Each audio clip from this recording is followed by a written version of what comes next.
आज बहुत लेट हो गया है समोसे बनाने में। चलो आज सड़क किनारे ही बेच लेती हूँ। मेरे समोसे तो सभी को पसंद है। अबे बुढ़िया, सड़क पे भीड़ लगाएगी, किससे पूछ के यहाँ समोसे लेके बैठ गई? रुक, तुझे बताता हूँ।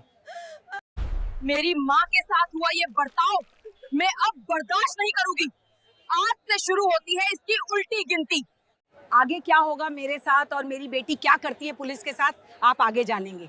लेकिन उससे पहले आपसे रिक्वेस्ट है कि चैनल को सब्सक्राइब करें। सुबह का समय था। बाजार में सड़क के किनारे करीना देवी हमेशा की तरह टोकरा लेकर समोसे बेच रही थी। उनकी दोनों बेटियां पूजा और नेहा दूर बॉर्डर पर देश की सेवा में तैनात थीं। दोनों बहनें आर्मी ऑफिसर थीं। उन्हें जरा भी अंदाजा नहीं था कि उनकी मां किन हालात में जी रही है, और आज उनकी मां के साथ ऐसा कुछ होने वाला है जो उनकी रूह को हिला देगा। करीना देवी चुपचाप समोसे बेचने में लगी थी कि तभी एक इंस्पेक्टर जिसका नाम राकेश वर्मा था, मोटरसाइकिल से आया। उसने बाइक सड़क किनारे रोकी और गुस्से में बोला, तुम्हारी हिम्मत कैसे हुई सड़क किनारे समोसे बेचने की? तुम्हारे चलते यहां जाम लग सकता है, जल्दी से यहां से हटो। इतना कहकर वह अचानक टोकरा पर जोर से लात मार देता है। समोसे जमीन पर बिखर जाती हैं। चारों तरफ समोसे की गंध फैल जाती है और लोग रुककर तमाशा देखने लगते हैं। इंस्पेक्टर और भड़क कर चिल्लाता है, ये तुम्हारे बाप की सड़क है क्या? जहां मन किया बैठ गई समोसे बेचने। अगर बेचना है तो अपनी जगह पर बेचो। करीना देवी चुपचाप उसकी बातें सुनती रही, अपमान सहती रही। उनकी आंखों में आंसू थे। वह बैठकर फुट फुट कर रोने लगी, लेकिन वह बिना कुछ कहे जमीन पर गिरी समोसे उठाने लगी। भीड़ में खड़े लोग सिर्फ तमाशा देख रहे थे। न किसी ने आवाज उठाई, न किसी ने मदद की। भीड़ में एक लड़का था जो सोशल मीडिया पर मशहूर था। उसने मोबाइल निकाला और पूरा वाकया रिकॉर्ड करने लगा। इंस्पेक्टर लगातार उन्हें डांट रहा था, अपमानित कर रहा था, और लोग बस हंसते देखते रह गए। करीना देवी मन ही मन सोच रही थी, अगर मेरी दोनों बेटियों को यह सब पता चल गया तो न जाने क्या हो जाएगा। काश उन्हें यह बात कभी न पता चले, वरना तूफान आ जाएगा। आंखों में आंसू लिए समोसा वापस टोकरा में डालकर वो धीरे धीरे घर की ओर चल पड़ी। उधर जिस लड़के ने वीडियो बनाया था, उसने घर पहुंचकर उसे सोशल मीडिया पर अपलोड कर दिया। कैप्शन में लिखा था, इस बूढ़ी औरत की कोई गलती नहीं थी, लेकिन इंस्पेक्टर ने इसकी समोसा गिरा दी, जिससे इन अम्मा का बहुत ज्यादा नुकसान हुआ और सड़क पर बेइज्जत किया। क्या ये सही है? वीडियो तेजी से वायरल हो गया। लोग शेयर करने लगे, कमेंट करने लगे। हर कोई इस घटना को गलत बता रहा था। कुछ देर बाद यह वीडियो नेहा के मोबाइल में पहुंचा। वीडियो देखते ही उसका खून खौल उठा। वह सोच भी नहीं सकती थी कि उसकी मां के साथ ऐसा बर्ताव हुआ है। लोगों के सामने बेइज्जत किया गया, थप्पड़ तक मारा गया। नेहा ने तुरंत वीडियो अपनी बड़ी बहन पूजा को भेज दिया। पूजा ने वीडियो देखा तो गुस्से से लाल हो गई, आंखों में आंसू भर आए। मन ही मन उसने सोचा, काश पापा होते तो हमें यह दिन नहीं देखना पड़ता। हमने इतनी मेहनत करके ये मुकाम पाया, फिर भी मां को सुख नहीं दे पाए। लेकिन मैं उस इंस्पेक्टर को छोड़ूंगी नहीं, बदला लेकर रहूंगी। वीडियो देखने के बाद पूजा ने तुरंत नेहा को कॉल किया। आवाज में गुस्सा साफ झलक रहा था। नेहा, तुम यहीं रहो, मैं घर जा रही हूं और उस इंस्पेक्टर से अपना बदला लेकर रहूंगी। नेहा ने तुरंत कहा, नहीं दीदी, मैं भी आपके साथ चलूंगी। मां के साथ जो हुआ वो मैं बर्दाश्त नहीं कर सकती, उसे उसकी औकात दिखानी ही पड़ेगी। पूजा ने समझाया, तुम्हें यहीं रहना चाहिए। मैं मां को लेकर वापस आऊंगी और हम यहीं कहीं आसपास उन्हें रख लेंगे। कुछ देर तक बहस चली, लेकिन आखिरकार नेहा मान गई। ठीक है दीदी, आप जाइए, लेकिन मां को साथ लेकर जरूर लौटना। पूजा ने फोन रख दिया, वर्दी उतारी और पीले रंग का सलवार सूट पहन लिया। अब वह एक साधारण गांव की लड़की लग रही थी। बस में बैठकर कुछ ही घंटों में घर पहुंच गई। घर पहुंचते ही उसने दरवाजा खटखटाया। करीना देवी उस समय किचन में सब्जियां काट रही थीं। दरवाजे की आवाज सुनकर उन्होंने पुकारा, कौन है? मैं हूं मां, पूजा लौट आई हूं आपसे मिलने। आवाज सुनते ही करीना देवी के हाथ रुक गए, आंखों में नमी आ गई। उनके मन में डर भी था कि कहीं पूजा को इस घटना का पता तो नहीं चल गया। वह जानती थी कि उनकी बेटियां कितनी ईमानदार और जिद्दी हैं, अपनी मां के लिए कुछ भी कर गुजरेंगी। उन्होंने जल्दी से दरवाजा खोला। सामने खड़ी बेटी को देखते ही माँ बेटी गले लग गई, जैसे सालों की दूरी एक पल में मिट गई हो। करीना देवी ने पूछा, बेटी नेहा कहाँ है, वह नहीं आई? पूजा ने जवाब दिया, नहीं माँ, मैंने उसे मना कर दिया था, बहुत जिद कर रही थी, लेकिन मैंने साथ नहीं लाया। अच्छा, पहले अंदर तो आओ। पूजा किचन में गई और सब्जियां देखकर बोली, माँ आप बैठिए, खाना मैं बना देती हूँ। थोड़ी देर में खाना बनकर तैयार हो गया। माँ बेटी ने साथ बैठकर खाना खाया और फिर बातें शुरू हुई। पूजा ने सीधा सवाल किया, माँ आपके साथ जो हुआ आपने मुझे क्यों नहीं बताया? ये बहुत गलत है। मैं उस इंस्पेक्टर को सस्पेंड करवाकर ही मानूंगी। उसने कानून के खिलाफ किया है और मैं उसे दिखाऊंगी कि कानून की ताकत क्या होती है। करीना देवी ने डरते डरते कहा, बेटा छोड़ो, पुलिस वाले हैं, क्या हो गया अगर उसने ऐसी बातें कर दी? जाने दो। पूजा ने सख्ती से कहा, नहीं माँ, आप चुप रहिए, मैं जानती हूँ मुझे क्या करना है। उसने जो किया उसकी सजा उसे जरूर मिलेगी। इतना कहकर पूजा ने लाल रंग की साड़ी पहनी, साधारण गांव की लड़की की तरह तैयार हुई और सीधे थाने की ओर निकल पड़ी। यह वही थाना था जहां इंस्पेक्टर राकेश वर्मा तैनात था। थाने पहुंचकर उसने देखा राकेश वहां मौजूद नहीं था। केवल 2 हवलदार और एसएओ संदीप सिंह वहां बैठे थे। पूजा सीधे एसएओ संदीप सिंह के पास गई और बोली, मुझे इंस्पेक्टर राकेश वर्मा के खिलाफ रिपोर्ट दर्ज करवानी है। उन्होंने मेरी माँ के साथ सड़क पर बदतमीजी की, समोसे की टोकरी गिरा दी। उनको जरा भी रहम नहीं आई कि उस महिला ने कितने घंटों लगाकर समोसे को तैयार किया होगा और ऊपर से थप्पड़ मारा और लोगों के सामने अपमानित किया। मैं चाहती हूं कि उनके खिलाफ सख्त कार्रवाई हो। संदीप सिंह चौंक कर बोला, क्या इंस्पेक्टर राकेश वर्मा के खिलाफ रिपोर्ट? और तुम कौन होती हो रिपोर्ट लिखवाने वाली? क्या तुम उस बूढ़ी औरत की बेटी हो? तुम्हें लगता है कि मैं अपने इंस्पेक्टर के खिलाफ रिपोर्ट दर्ज कर लूंगा? उन्होंने कोई गलत नहीं किया, और अगर थप्पड़ मार भी दिया तो क्या हुआ? वह सड़क पर समोसे बेच रही थी, गलत तो वही थी। पूजा की आंखों में गुस्सा भड़क उठा। देखिए, हमें कानून मत सिखाइए। हमने कानून पढ़ा है और अच्छी तरह जानते हैं कि इसमें क्या लिखा है। मैं उसी कानून की मदद से उसे सजा दिलवाऊंगी। अगर आपने रिपोर्ट नहीं लिखी तो मैं आपके खिलाफ भी एक्शन लूंगी। संदीप सिंह हैरान रह गया। यह साधारण सी गांव की लड़की इतनी आत्मविश्वास से और बिना डरे बात कर रही थी जैसे कोई बड़ी ताकत उसके पीछे हो। वह बोला, तुम कौन हो और तुम्हारी इतनी औकात कि हमें सस्पेंड करवाओगी? हम चाहे तो अभी तुम्हें अंदर करवा सकते हैं। पूजा ने बिना कुछ कहे अपना सरकारी आईडी कार्ड मेज पर रख दिया। आईडी देखते ही संदीप सिंह की आंखें फटी रह गईं। घबराते हुए बोला, आप आर्मी ऑफिसर हैं? सॉरी मैडम, बताइए क्या करना होगा? पूजा ने सख्त लहजे में कहा, इस थाने की हालत खराब है, यहाँ न्याय नाम की कोई चीज़ नहीं है। सॉरी से कुछ नहीं होगा।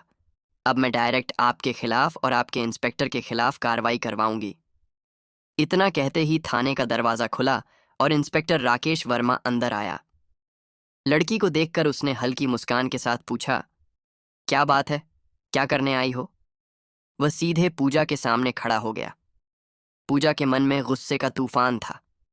अगर वह कानून की इज्जत ना करती तो उसी वक्त उसे तमाचा जड़ देती, लेकिन वह कानून की रक्षक थी, इसलिए सिर्फ बोली, याद रखना, मैं तुम्हें सस्पेंड करवा कर रहूंगी। तुम्हें कानून में रहने का कोई हक नहीं। मेरे शब्द तुम्हारे लिए बहुत भारी पड़ेंगे। इतना कहकर पूजा थाने से निकल गई। अंदर खड़े सिपाही संदीप सिंह और खुद इंस्पेक्टर राकेश भी सोच में पड़ गए। क्या यह लड़की सच में एक्शन लेगी? पूजा घर लौटी, कुछ देर सोचती रही, फिर एक प्लान दिमाग में आया। अगली सुबह वह सीधे एएसपी ऑफिस पहुंची। ऑफिस में एएसपी मैडम श्रुति हसन बैठी थी। पूजा ने बिना वक्त गंवाए अपना मोबाइल निकाला और उन्हें वायरल वीडियो दिखा दिया। मैडम, मैं इंस्पेक्टर राकेश के खिलाफ सख्त कार्रवाई चाहती हूं। श्रुति हसन ने गंभीर लहजे में कहा, मैडम, पूजा, मुझे पता है आप आर्मी ऑफिसर हैं, लेकिन हमें कानून, सबूत और गवाह चाहिए। जब तक आप ठोस सबूत और गवाह लेकर नहीं आती तब तक कार्रवाई संभव नहीं है। पूजा ने हामी भरी और निकल पड़ी। घर आकर उसने उस सोशल मीडिया अकाउंट की जांच शुरू की जिससे वीडियो पोस्ट हुआ था। कुछ ही घंटों में उसे वह लड़का मिल गया जिसने यह वीडियो बनाया था। वह उसके घर गई और बोली, तुमने यह वीडियो अपनी आंखों के सामने रिकॉर्ड किया है, मुझे इसका ओरिजिनल वर्जन चाहिए और तुम्हें गवाह बनना होगा। लड़का पहले तो घबराया, फिर मान गया और उसे बिना एडिट का वीडियो दे दिया। पूजा ने उसे साथ लिया और दोबारा एएसपी ऑफिस पहुंची। श्रुति हसन ने सबूत देखे, फिर सीधे डीएम अखिलेश को फोन लगाया। डीएम ने वीडियो देखा और भड़क उठे। ये इंस्पेक्टर ने बहुत गलत किया है और कानून के खिलाफ किया है, इसे सजा मिलेगी। अगले ही दिन डीएम ने जिले के सबसे बड़े ऑफिस में प्रेस मीटिंग बुला ली। सुबह के ठीक 11 बजे जिला मुख्यालय के बड़े कॉन्फ्रेंस हॉल में डीएम अखिलेश की प्रेस मीटिंग शुरू होने वाली थी। हॉल के बाहर मीडिया की गाड़ियां कतार में खड़ी थीं। हर बड़े अखबार और न्यूज़ चैनल के रिपोर्टर कैमरा लेकर अंदर जाने की तैयारी में थे। हॉल के अंदर मंच पर 4 कुर्सियां लगी थीं। बीच में डीएम अखिलेश दाईं ओर, ईएसपी श्रुति हसन और बाईं ओर 2 खाली कुर्सियां जिन पर अभी किसी को बैठना नहीं था। सामने पत्रकारों की लंबी पंक्ति थी। डीएम ने टेबल पर रखी घंटी बजाई और कहा, सभी पत्रकारगण बैठ जाएं, मीटिंग शुरू करते हैं। पूरा हॉल शांत हो गया, कैमरे चालू हो गए। डीएम ने गंभीर लहजे में बोलना शुरू किया। कल सोशल मीडिया पर एक वीडियो वायरल हुआ जिसमें एक पुलिस इंस्पेक्टर ने एक बुजुर्ग महिला के साथ सड़क पर दुर्व्यवहार किया, समोसे की टोकरी गिराई, थप्पड़ मारा और सार्वजनिक रूप से अपमानित किया। यह न केवल नैतिकता के खिलाफ है, बल्कि हमारे कानून और पुलिस आचार संहिता के भी खिलाफ है। पत्रकारों के कैमरे एकदम क्लिक क्लिक करने लगे। डीएम ने आगे कहा, हमारे पास पीड़ित पक्ष से ठोस सबूत और प्रत्यक्षदर्शी गवाह मौजूद है। सबूत के तौर पर हमारे पास बिना एडिट का वीडियो फुटेज है जो घटना के समय वहीं मौजूद एक युवक ने रिकॉर्ड किया। गवाह भी यहां मौजूद है और बयान देने को तैयार है। इतना कहते ही पूजा मंच पर आई और मीडिया की ओर मुंह करके बोली, मैं पूजा सिंह इंडियन आर्मी में कैप्टन हूं और ये पीड़ित महिला मेरी मां करीना देवी हैं। पूरा हॉल सन्न रह गया। पत्रकार एक दूसरे को देखने लगे जैसे अब मामला और बड़ा हो गया हो। पूजा ने बिना रुके कहा, मैंने कानून पढ़ा है और मैं जानती हूं कि किसी भी इंसान को सड़क पर इस तरह अपमानित करना अपराध है, चाहे वह कोई आम आदमी करे या एक पुलिस अफसर, कानून सबके लिए बराबर है। पत्रकारों ने सवाल दागने शुरू कर दिए। मैडम, क्या आप चाहती हैं कि सिर्फ इंस्पेक्टर पर कार्रवाई हो या और भी लोग इसमें शामिल हैं? पूजा ने जवाब दिया, इस घटना में केवल इंस्पेक्टर नहीं बल्कि थाने के एसआईओ संदीप सिंह भी बराबर के दोषी हैं, जिन्होंने शिकायत लेने से इनकार किया, पीड़ित का मजाक उड़ाया और कानून का मजाक बनाया। एसपी श्रुति हसन ने माइक संभालते हुए कहा, हमने आंतरिक जांच शुरू कर दी है, लेकिन क्योंकि मामला गंभीर है और पीड़ित पक्ष के पास पुख्ता सबूत हैं, मैं सिफारिश करती हूं कि दोनों अफसरों को तत्काल निलंबित किया जाए ताकि जांच निष्पक्ष हो सके। डीएम ने सिर हिलाते हुए आदेश पढ़ा। तत्काल प्रभाव से इंस्पेक्टर राकेश वर्मा और एसआईओ संदीप सिंह को निलंबित किया जाता है। इस आदेश की कॉपी पुलिस मुख्यालय और राज्य गृह मंत्रालय को भेजी जाएगी। पत्रकारों के बीच फुसफुसाहट शुरू हो गई। इतनी जल्दी एक्शन, यह तो मिसाल है। डीएम ने मीटिंग खत्म होते ही जिला प्रशासन के विधि अधिकारी लीगल एडवाइजर को बुलाया। मुझे पूरी प्रक्रिया कानूनी दायरे में करनी है। नोटिस ड्राफ्ट कीजिए और सस्पेंशन लेटर तैयार करिए। लीगल एडवाइजर ने बताया, सर, पहले हमें चार्जशीट तैयार करनी होगी जिसमें आईपीसी की धाराएं और पुलिस एक्ट के तहत की गई गलतियां लिखी जाएंगी। उसके बाद विभागीय जांच कमेटी गठित होगी, लेकिन निलंबन आदेश तुरंत लागू हो सकता है ताकि आरोपी जांच को प्रभावित न कर सके। डीएम ने तुरंत आदेश दिए और 2 घंटे के अंदर सस्पेंशन लेटर तैयार हो गया। उधर गांव में यह खबर आग की तरह फैल गई। बाजार में लोग एक दूसरे को बताते फिर रहे थे, सुना करीना देवी के साथ जो हुआ था अब उसका इंसाफ मिलने वाला है। उनकी बेटी आर्मी ऑफिसर है, उसी ने यह सब करवाया है। करीना देवी के घर के बाहर भीड़ जमा हो गई। कोई हौसला बढ़ाने आया, कोई सिर्फ देखने। करीना देवी बार बार कह रही थी, मुझे बदला नहीं चाहिए था, बस इज्जत चाहिए थी। लेकिन मेरी बेटियां तो आग हैं जो अन्याय बर्दाश्त नहीं करती। जब निलंबन आदेश थाने में पहुंचा तो सिपाहियों में खलबली मच गई। एक सिपाही ने धीरे से कहा, भाई, ये लड़की तो सच में कर गई। हम तो सोच भी नहीं सकते थे कि डीएम तक मामला पहुंच जाएगा।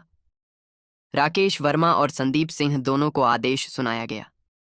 आपको तत्काल प्रभाव से निलंबित किया जाता है। जांच पूरी होने तक आप किसी भी सरकारी पद का इस्तेमाल नहीं करेंगे। राकेश वर्मा ने गुस्से में कागज जमीन पर फेंका, लेकिन संदीप सिंह के चेहरे पर साफ डर था। ये लड़की हमारी जिंदगी बर्बाद कर देगी। मैं कह रहा था ना, उससे पंगा मत लो। शाम होते होते टीवी चैनलों पर हेडलाइन चलने लगी। इंस्पेक्टर और एसआईओ सस्पेंड आर्मी ऑफिसर ने दिलाया मां को इंसाफ। वायरल वीडियो बना हथियार, पुलिस अफसरों पर गिरी गाज। पूजा के मोबाइल पर लगातार कॉल आने लगे, कुछ बधाई के, कुछ मीडिया इंटरव्यू के। लेकिन पूजा सिर्फ इतना कहती, ये सिर्फ मेरी मां का मामला नहीं था, यह उन सब के लिए है जिनके साथ चुपचाप अन्याय